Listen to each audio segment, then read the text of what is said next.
Good morning class. बेटा हमने chapter Lhasa की ओर शुरू किया था और इसका पेज नंबर हम लोग कर चुके हैं 25, 26, 27। आज हम इसका पेज नंबर 28 करेंगे, चैप्टर रीड करेंगे और चैप्टर कंप्लीट करेंगे आज हम। तो हमने इस चैप्टर में रीड किया था कि जब जो लेखक है राहुल सांकृत्यायन और उनके जो मित्र है सुमति, वो लोग तिब्बत कैसे गए, नेपाल के रास्ते गए, क्योंकि डायरेक्ट तिब्बत नहीं जा सकते थे। पहले मनाही थी, पहले रोक थी तिब्बत में जाने के लिए भारतीयों को।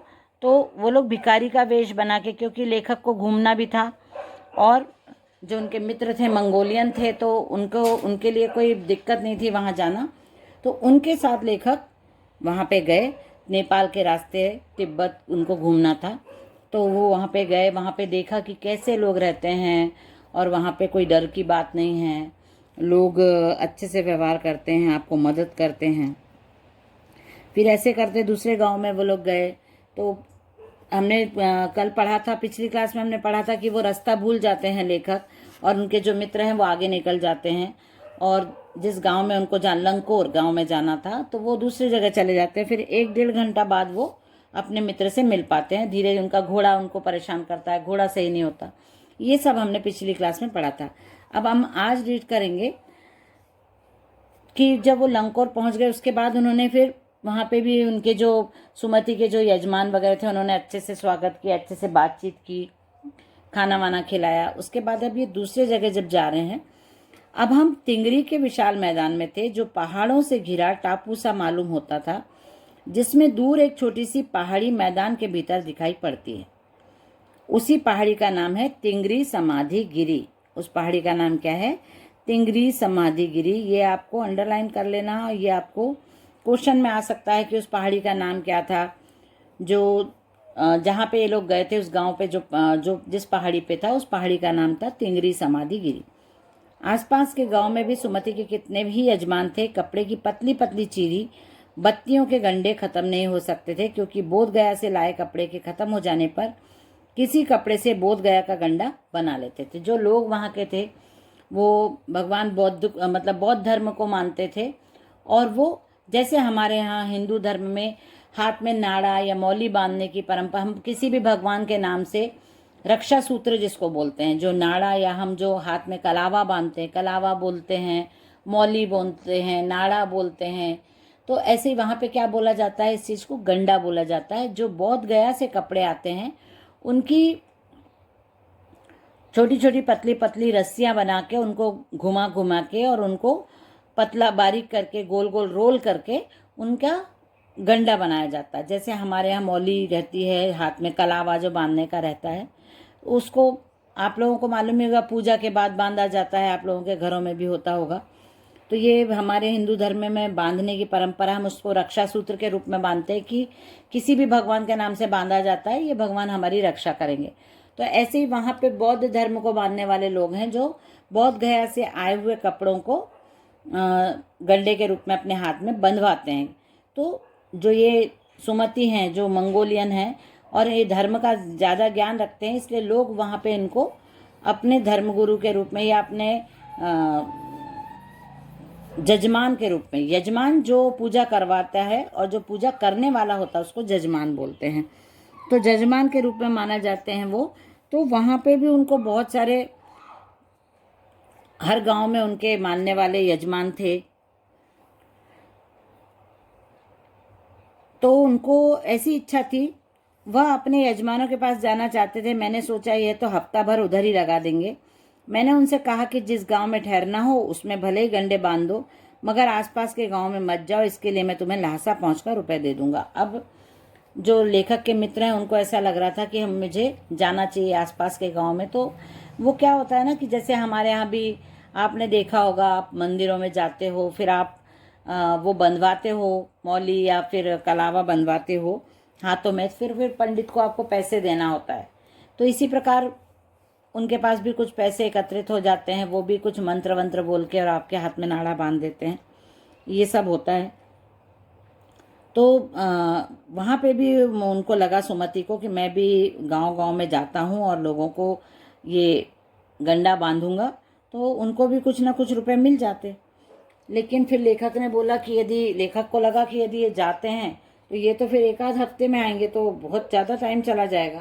तो इसलिए लेखक ने उनको बोला कि आप जितने रुपए आपको ऐसे सब गंडा बांध के मिलेंगे वो उतने मैं आपको लहासा चल के दे दूंगा, और आप ना जिस जगह में हम रह रहे हैं उसी जगह आप गंडे बांधो, उसी जगह आप अपने यजमानों से मिलो, क्योंकि आप दूसरे गांव में जाओगे तो आपको आने जाने में एक आध हफ्ता बहुत लग जाएगा, और मैं आपको वो पैसे आपको मैं दे दूंगा लहासा चल के। तो उन्होंने फिर मान ली बात, उनके मित्र थे और उनको ऐसा बोला लेखक ने, तो उन्होंने भी मान लिया कि चलो ठीक है। तो फिर वो उसी गांव में, दूसरे दिन हमने भरिया ढूंढने की कोशिश की लेकिन कोई न मिला। अब भरिया क्या है देखते हैं इसके। भारवाहक, भरिया मतलब भारवाहक, जो इनका सामान उठा के भार को ढोने वाला। भारवाहक मतलब भार को ढोने वाला, इनका सामान उठा के चलने वाला कोई नहीं मिला इनको, कि भाई धूप है तो इनका कोई सामान उठा ले, क्योंकि ये तो भिक्षु के रूप में थे, तो इनको अपना खाना बनाने का सामान, कपड़े वगैरह सब लेके चलना पड़ता था साथ में। तो सुबह निकल जाते तो सवेरे ही चल दिए होते तो अच्छा था, लेकिन अब 10-11 बजे की तेज धूप में चलना पड़ रहा था। उनको लग रहा था कि धूप बहुत तेज हो गई है। 10-11 बजे ये लोग निकले, भारवाहक नहीं मिल रहा था, तो अपना सामान इनको खुद उठाना पड़ा। तिब्बत की धूप भी बहुत कड़ी मालूम होती है, यद्यपि थोड़े से भी मोटे कपड़े से सिर को ढांक ले तो गर्मी खत्म हो जाती। आप 2 बजे सूरज की ओर मुंह करके चल रहे हैं, ललाट धूप से जल रहा है और पीछे का कंधा बर्फ हो रहा है। फिर हमने पीठ पर अपनी अपनी चीजें लादी, डंडा हाथ में लिया और चल पड़े। उनको कोई नहीं मिला तो आखिरकार उनको चलना ही पड़ा। तो चलने लगे फिर वो लोग। फिर यद्यपि सुमति के परिचित तिंगरी में भी थे, लेकिन वह एक और यजमान से मिलना चाहते थे, इसलिए आदमी मिलने का बहाना कर शेखर विहार की ओर चलने के लिए कहा। अब है ना, उनको जो लेखक के मित्र थे उनको उस गांव में भी बहुत सारे यजमान मिल जाते, लेकिन उनको किसी एक यजमान से मिलना बहुत इच्छा थी, मन था। तो उन्होंने ऐसा बोला लेखक को कि हमको भाल ढोने वाला शेखर विहार में मिल जाएगा, तो हम शेखर विहार चलते हैं। तो अब लेखक ने भी हाँ बोल दिया कि चलो ठीक है, आदमी मिलेगा वहाँ पे। तिब्बत की जमीन बहुत अधिक छोटे बड़े जागीरदारों में बटी है।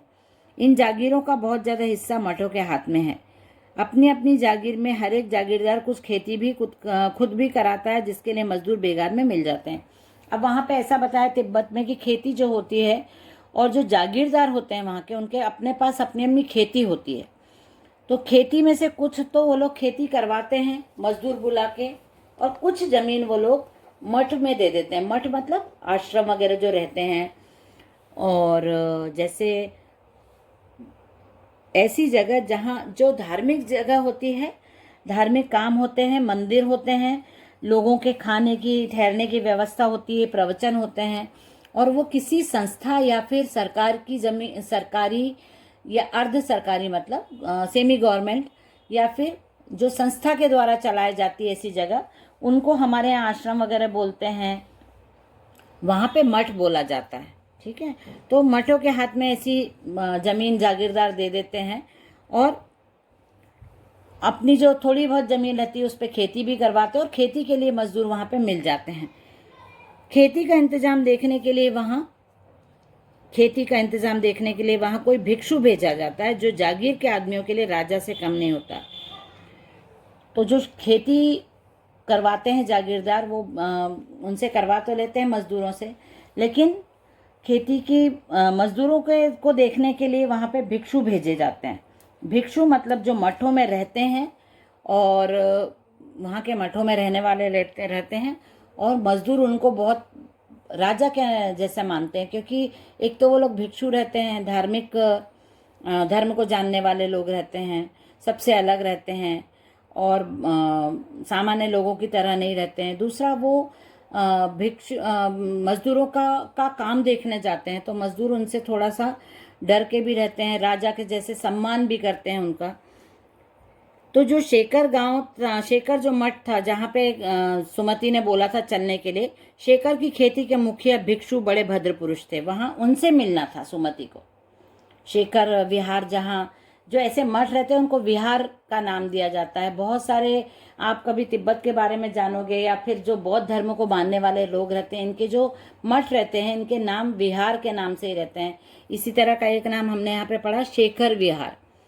तो शेखर विहार के जो मुखिया हैं, जो भिक्षु हैं, जिनको नमसे बोला जाता है, सभी भिक्षुओं को नमसे के नाम बोला जाता है और इनकी अलग अलग पोस्ट रहती है।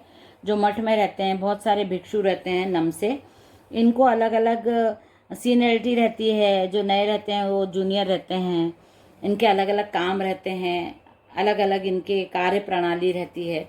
तो जो नमसे शेखर विहार का जो खेती देखते हैं वो भद्र पुरुष, भद्र मतलब जेंटलमैन थे, वो अच्छे थे। वह बहुत प्रेम से मिले। हालांकि उस वक्त मेरा भेष ऐसा नहीं था कि उन्हें कुछ भी ख्याल करना चाहिए था, अच्छे से मिल रहे थे, लेकिन उन्होंने मेरे बारे में ज़्यादा सोचा नहीं होगा, क्योंकि मैं भिखारी की वेशभूषा में था, तो इसलिए ज़्यादा वो मेरे बारे में नहीं जान पाए, लेकिन वो बहुत प्रेम से मिले।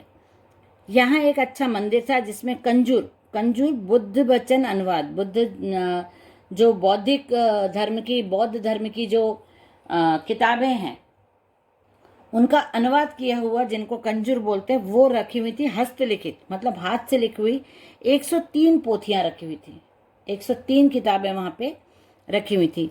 मेरा आसन भी वहीं लगा। अब लेखक को पढ़ने का शौक था, बस उन्होंने किताबें देखी, उनको बहुत अच्छा लगा, इंटरेस्ट आ गया, वहीं बैठ गए। वह बड़े मोटे कागज पर अच्छे अक्षरों में लिखी हुई थी। एक एक पोथी 15-15 शेर से कम की नहीं रही होगी। 103 किताबें थी और लेखक को इंटरेस्ट आया, वो पढ़ने भी लगे। और तब लेखक को पता चला, बहुत मोटे मोटे अक्षरों में अच्छे से लिखी हुई थी, व्यवस्थित, गुड हैंडराइटिंग में। और एक एक बुक की जो वेट था वो 15-15 शेर मतलब 15 kg की एक एक बुक, इतनी मोटी मोटी बुक थी। वो पढ़ने लग गए लेखक। सुमति ने फिर आसपास अपने यजमानों के पास जाने के बारे में पूछा। मैं पुस्तकों के भीतर था। अब सुमति तो ऑलरेडी धार्मिक थे, उनको वहाँ के बारे में सब पता था। तो फिर लेखक को पढ़ते देखा तो उन्होंने पूछा कि मैं अपने यजमानों से मिला हूँ।